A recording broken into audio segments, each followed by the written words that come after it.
Estevao scores his first goals for Brazil. Learn why Emegha and Maignan might be Chelsea players in 2026. And I'm breaking down big club news around Raheem Sterling, Marc, Guiu, and why exactly Joao Pedro was scared of Cole Palmer. A lot to unpack today, but my friends, on the Club Mega Store there is yet again another new range. This time the club have released their own jewelry range. It's quite obvious. The club won all your money this summer. Every last dime. And it's probably you lot's fault as to why they couldn't afford to buy Xavi Simons or Fairman near the end of the window. So if you guys want to help the club out, that's outrageous. That is an outrageous segue. Now let's keep it real now. Obviously, we're waiting for restocks of many items. But for example, if you've been holding out for the third kit, get it while you can because this is selling out like crazy. Restocks are coming very soon. I'll put you guys on the moment they're out. And if you guys decide you want to buy anything from the Mega Store, of course, use the links in the card above and use my discount code NINI10 to get 10% off your final order. We start things with the first story, and my friends, interesting news coming out from Italy, as it suggests that we may be in the market to reach a pre-contract agreement with Maignan for next season. Now, as we know, we agreed terms with Maignan in the summer. The thing that stopped the deal was the price demands that Milan wanted. What didn't help is that originally we agreed to matching them, and near the end, we changed our minds as we weren't desperate around the situation for goalkeepers. I think the club are kind of curious to see how both Sanchez and Jorgensen could do for another season. Mike Penders was really impressing everyone behind the scenes in America during the Club World Cup. Let's assess what he does after his first season at Strasbourg. But we know the club are in the market to do their wheelings and their dealings. And if there was a way where they could, let's say, sell either one of Jorgensen or Sanchez for decent money, with Maignan being available on a free deal, yeah? Are the club going to say no to something like that, considering Maresca was very adamant that he wanted Maignan in his squad? Now, Maignan, very classy guy. He wants a new challenge now. He wants to come to the Premier League, and he wanted to sign for us, but he wasn't desperate to go against AC Milan or disrespect any figures at that football club. But at the moment, Milan haven't found any contract agreements with the player. And once it gets to January, this is when clubs who are interested can strike pre-contract agreements. So watch this report very carefully, very closely, because if you guys remember in the summer, when the club said they weren't desperate for a goalkeeper, there was also an indication that they could come back again at the end of the year to make a move. And for Maignan and for goalkeepers at this age, right, well, he'll be like 31 years old. You could easily use him for another 3 to 4 years and his level's not going to dip. He provides the ball playing abilities that Maresca was hoping to introduce to the team this season. And he meets short-term quality targets as well as setting up Mike Penders in the future in the long term. It could be an interesting deal considering we still have to, I think, with one more window, we have to still respect the fact we need to sell so we can buy. And next summer, free deals like Marc, Guiu, Maignan, they could upgrade the team, upgrade the squad for next to nothing. So watch this case, watch the story, my friends, and let us know how you're feeling around things. But right now, let's discuss what went down during international break as Estevao Willian scores his first goals for Brazil. Now, shout out to Nino12X for getting this comp up. But yeah, last night, Estevao finally showcased his talents for the national team by getting his first goal for Brazil. And what a goal that was, I have to say. What an exceptional goal that was. You'll see the replays later on. It was a great little bicycle kick effort. And it continues the, I don't know, just this feeling that we're getting around Estevao, the excitement.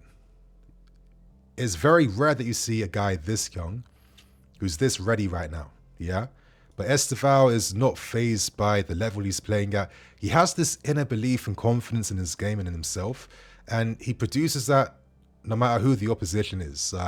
God willing, injury permitting, this guy is definitely going to Brazil for the World Cup.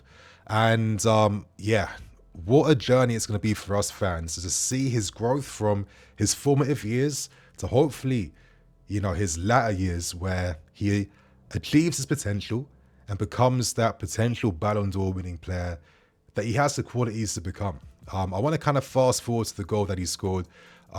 Sums up everything about Estevao: the desire, the determination, how to move on and off the ball, especially his off the ball work. That really just surprised me so much. I didn't know how clued up this guy was in terms of how to position himself on the field, but he did that against Chile last night. And I'm just trying to scroll to the goal so you guys can see this right here. Really lovely improvised goal where it was a nice bicycle kick from literally close quarters. Pulled it off instantly to mark his first goal in spectacular fashion. And it was nice that he was assisted by his boy in Joao Pedro as well. So that was great news for Estevao. Marc became another Chelsea player who also found himself with his first goal score for his national team. This time he was set up by Yamal. And it's going to be a really fascinating battle when we do see us playing against, I think, Barca in November or October. Cucurella versus Yamal, that is going to be a battle for the memory books, 100%. But it was great that he got his first goals, and I think he's further cemented himself as one of the best fullbacks in the world. And I have to say, I rate Cucurella so highly right now. He is the closest fullback I've seen to Ashley Cole since we had him. It's not just like the builds. These guys are quite similar in terms of their physicality and their height and their profiles, but it's this mental desire. Like, he's one of those guys that puts in full 100% desire and tenacity in his tackles, no matter who he's up against. He goes in there hard and fast, and 9 times out of 10, he makes that ball his. It's a very proactive defensive style that's a bit similar to Ashley Cole's. I would say that maybe Ashley Cole is a bit better when it comes to tracking wingers back, though. He could match him for pace even more. I think Cucurella has to be one step ahead of them at times to ensure that he's not getting dusted. But even then, he has learned how to improve himself with his body shape and his positioning, and just not forcing the tackle, and instead using his brain to try and funnel wingers into areas he wants them to be in. So that is great to see from Cucurella. And it's another world-class player we're adding to our first team. Outside of that, Moises Caicedo was rested. Thank God for that. And Kendry Paz was the other player who completed the full game for Ecuador in their 0-0 draw. So that is everything from international duties at the moment. I'll give you guys more updates and scoops later on as stories emerge. But right now, my friends, let's discuss some of the interesting club news coming out at the moment, as we're learning many interesting things around the fates of Raheem Sterling. And right now, my friends, we're learning that the club naturally have many difficulties in finding solutions for Raheem Sterling's future. Now, we got some interesting updates from Nizar Kinsella. Sterling, now 30, faces a season in exile at Chelsea. The remaining £30 million in his wages on his contract are a key factor in the stalemate. As we know, he has a 325-week contract. I think this is the main reason why Todd Boehly lost a lot of power when it comes to having his say in terms of running things at the football club. Because when he had that, when he first took over, he was giving out money for free to the wrong players and the wrong targets, right? Of course, the 50 million transfer was a statement at the time of intent by Boehly, who was backing Thomas Tuchel. That's why he saw him, even though all of us wanted Gabriel Jesus at the time. But at the moment, of course, he faces life in the bomb squads. And unless us and Sterling reach an agreement over a severance package with the 30 million still remaining on his deal, the earliest we could see him playing first team football might be when the January window does open up yet again. At the moment, the last remaining players in the bomb squad are Disasi and Datro Fofana. Are they going to remain there until January? Let's see what happens. Let's see what goes down. But if I was to give you guys my thoughts and opinions, yes, Sterling had interest from Saudi and other European clubs and Prem clubs, but obviously when the contract is that high, it's very prohibitive for most clubs to agree anything. And you'd imagine that the club would have to kind of help to pay some of his wages to reduce the pressure on interested clubs. We could do that for Arsenal last year because they have a lot of money and they can afford to pay half of his wages. But if you're not going to clubs on the same level of Arsenal, then you're not going to get that type of percentage being covered, right? So I don't know what the future holds for Sterling. I do have to say this, though, keeping it very real. I don't think I sympathise very much with Chelsea Football Club. A part of me is like, okay, if you know that there's a lot of difficulties in maybe getting rid of this guy, does it really help our cause to exile him until January?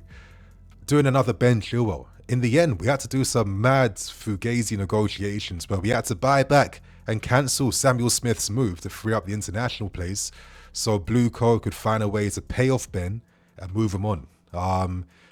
That was just pure business. And Ben got his money and he was probably okay with that because that's the most important thing that's being satisfied, right? But with Sterling, he still maintains his sporting ambitions. You know, he has this naivety that he can maybe still make it in the England team. Maybe because Tuchel's there. Who knows? But he's not playing. He won't be playing for a while.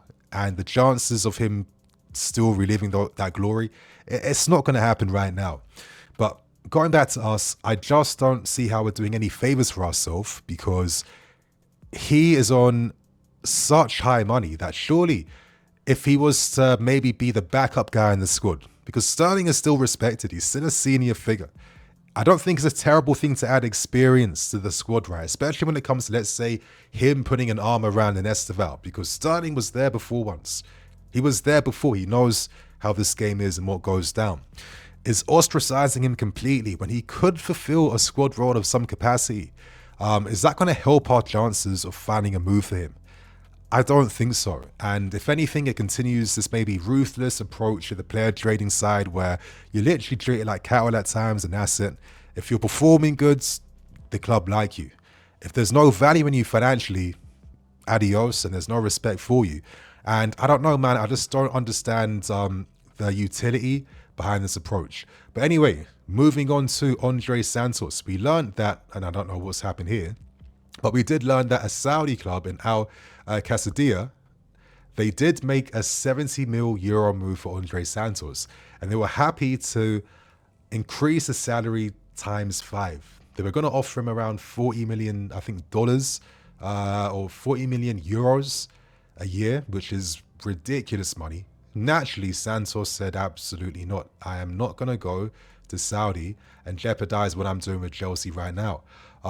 So yeah, it's not going to happen. The club weren't even interested in financing his sale too. They believe in him, they want to keep him, and they think he could be an important player for us as well. I think most Saudi clubs are finding it very difficult to entice players from Europe now. The money isn't even seen as a, exciting thing. And when players like John Duran have like gone there and kind of not done anything, and they can write off that 70 million like nothing, and now he's sent out on loan to Turkey. It's like, how do you take that league as seriously, in my opinion? So that's that with Andre Santos. For any of you fans who was worried that he could potentially be going. In the meantime, we talk Marc Guiu. Marc Guiu became the player we recalled before the window closed. But at the time, the club was showing a lot of interest in potentially making a move for Konrad Harder. As we did learn from Fabrizio Romano, Harder signed for RB Leipzig. At the time, he made inquiries to Sporting Lisbon, but Harder was not convinced by the offer. And he wasn't convinced because essentially he felt that once Delap would turn back from injury, he would be on the bench and he would be the third choice option and the discard type of player. And for someone who isn't even a first team player at Sporting Lisbon, who cares about playing consistently right now, that's why he left them. It doesn't do him any favors being a third choice and kind of being forgotten about once the lab comes back. Now, I find it fascinating that the club all of a sudden releasing the media pieces that Marc Guiu is far more than a bit part player in the team, in the squad. You know, in the training sessions, he puts 110% in. He impressed Maresca. I'm sure he's done all those things and I believe it. They're not lying. But the reports around Harder mentioned that the club saw him as an interesting opportunity. And that's what we do for a lot of these deals and signings, right? There's not always a grand plan behind having that development path to ensure that you will meet that potential. It's more about a investment opportunity, and the club feel like, okay, once we buy you, we don't really care what happens then. It's survival of the fittest here. You know, you either make it or you don't. If you don't make it, we can flip you, we can sell you, and we can trade you back afterwards without much stress. It is what it is, but we can't act like in a window where we could have maybe got Simmons in a different world, and maybe Harders says, yes, I want to come to London and I want to come to Chelsea. Guiu's and your Piers and others would have been afterthoughts. So just because the key deals didn't materialize, I'm not going to be naive to the fact that Chelsea had other plans for some of these guys, yeah? And it was only circumstances that stopped that reality from coming.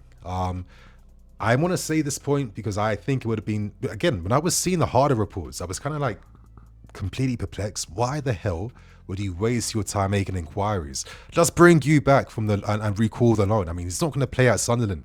And he's going to learn a lot more being the third choice at Chelsea compared to being the third choice with Sunderland. It makes no sense. Let's not make the same mistake we did with Andre Santos when he went to Forest and wasted everyone's time, right?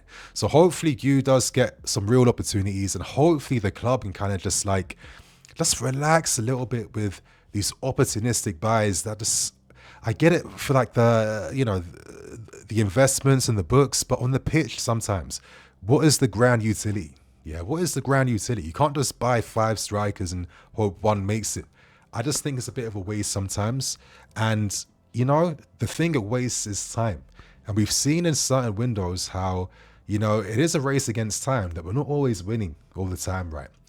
Because we waste times with distractions like this. So that's everything surrounding club news at the moment, my friends. But right now, let's talk this really interesting interview coming out from Joao Pedro.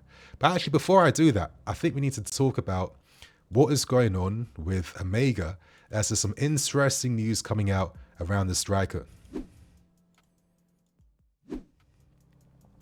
Okay, so I don't know where the photo is, my friends, but anyway, Emegha is a player we are still heavily interested in signing for next summer. It's been confirmed for a while.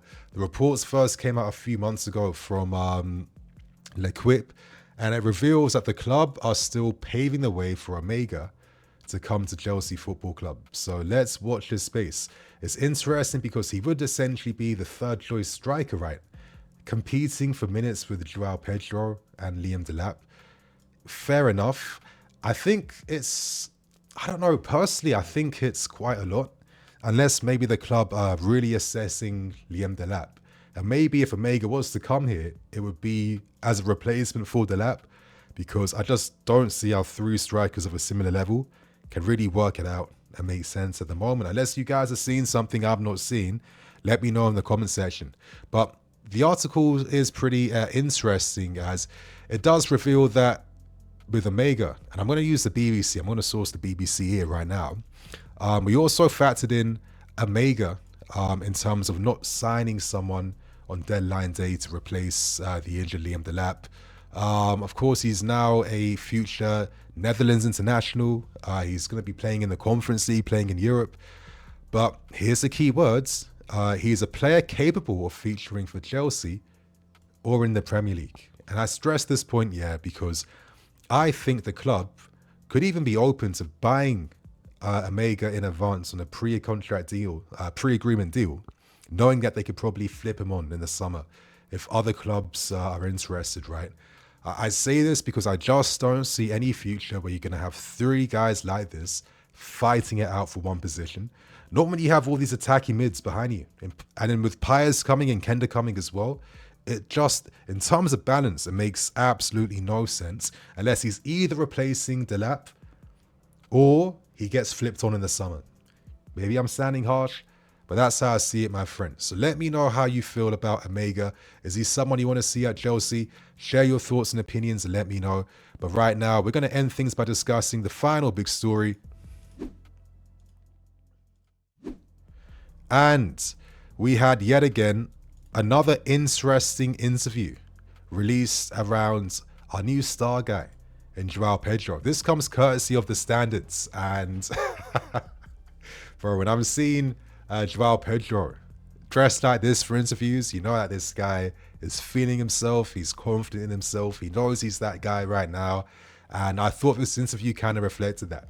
Straight off the bat, though, he spoke about Cole Palmer being a superstar before his move to Chelsea. He said, when I came to Chelsea, I was a little bit scared about how Cole Palmer was going to react because I was the main guy at Brighton. I knew Chelsea would be different. I said, Cole, I'm here to help you. I don't think that is like a side of his tail being between his legs and weakness. I just think it's more the fact that he wants to ensure that he is here for the team. He is here to work with people, to aid, to support, to collaborate. And I respect that humility there. As he says, he knows that I can help him. I know he can help me. We have a good chemistry on the pitch. I think he feels the same. Together we can win more titles here. He revealed about Palmer that Palmer doesn't like to talk too much, but we talk about how good the season can be if we link up. When I joined in the USA, he asked me how many goals I'm going to score this season. I called him sometimes. And when he didn't play against West Ham, the next day I texted him. We have a very good relationship. And listen, when your stars are getting on and off the pitch really well, that's only a good thing for us fans. That's only an amazing position to be in for us fans, right? In terms of talks around things like Premier League title season, Pedro wasn't shying away from the ambition, saying that it's too early to say whether we're going to win it or not. But if you watch us, you'll say we have a good chance. As well as just competing in the Premier League, he has this international ambitions. He wants to represent Brazil as the number 9. And, you know, he has competition alongside a lot of strikers like Richarlison, Igor at Brentford, and many others. And as he says, listen, it would be a dream one day to win a Ballon d'Or, for example. I believe in myself. Everything's possible. Maybe it can happen. But right now, Brazil and Chelsea are my focus. Moving on into this interview, though, we got some really interesting insights behind why exactly he was signed and became the guy for us in the window. And I guess it makes a lot of sense when you think about it, right? As it says, he was keeping himself fit with a personal trainer whilst on holiday with friends in Rio de Janeiro when Chelsea made contact. Sam Jewell, our director of global recruitment that we did hire from Brighton, the son of Paul Jewell, the former Wigan managers, he knew Pedro from his time as the head of recruitment at Brighton. That's the reason why Brighton signed him from Watford, and I've been following him since his times back for Fluminense.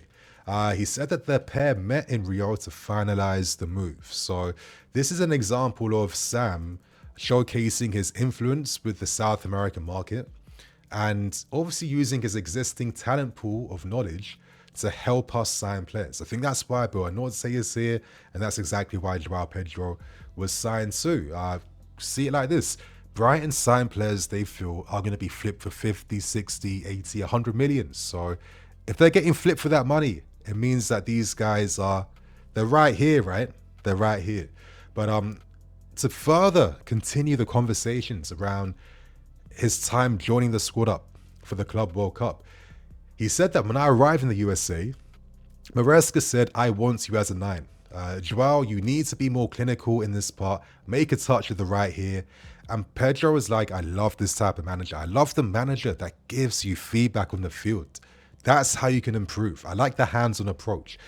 He respected De Zerbi for the same thing. And Maresca and De Zerbi are very good friends, very close. They have similarities in their coaching. And that's an example of that. Pedro revealed, listen, when I was young, I moved to Fluminense age 10, and I was the number 10. But at the under 16 level, one director was there and told me, I'm going to be a 9. I'm like, cool, no problem. So I started to play as a 9. In 3 games, I scored 15 goals. And then in a tournament in Belo Horizonte, I was the second top scorer, and Watford started to call my agent.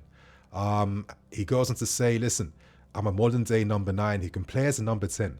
In 1v1 moments, I can do that. I can pass, I can assist, I can score. I play in small spaces. He admits that he must score more with his head, which he's already showcasing these last 2 games. But he said that when I was at Brighton, I told my agent I want to be in the Champions League. I'm very excited to do that with Chelsea. To end things very quickly, my friends, he spoke about his relationship with players like Andre Santos, sharing other interesting insights, like the fact that he's known Andre for the last 8 years because they share the same sponsors, which makes a lot of sense. Andre's a funny guy. We have a lot of laughs. Estevao is quite shy. It's difficult for him to adapt. I try to push him to ask for his breakfast in English. So that's quite nice that Uncle Joao is putting his arm around Estevao. He says that sometimes with Estevao in training, it can be too long for him and he feels tired before gym. I don't always need to do the gym, but I go with him because it's very important for him. He knows how physical the Premier League is. Me and Andre push him. To end things though, he says, what makes Estevao so special? Mate, he's from the street. You can see he is natural. Tolson said to me, Joao, wow, Estevao is amazing. Playing for Brazil and Chelsea at 18, my lord, he's going to be like Vinicius Jr. and hopefully he'll be even greater than Vinicius and one of the game's best players. So my friends, it's a long news story today. There was a lot of things to go through, a lot of things to get through very quickly. So I hope you guys enjoy. I think I might be looking to maybe change how I make my news videos a little bit, because if there's been one thing this summer I wasn't always pleased with, it's how long these videos are. And I think when you can edit a video, a lot of times I can just kind of cut out what's not important.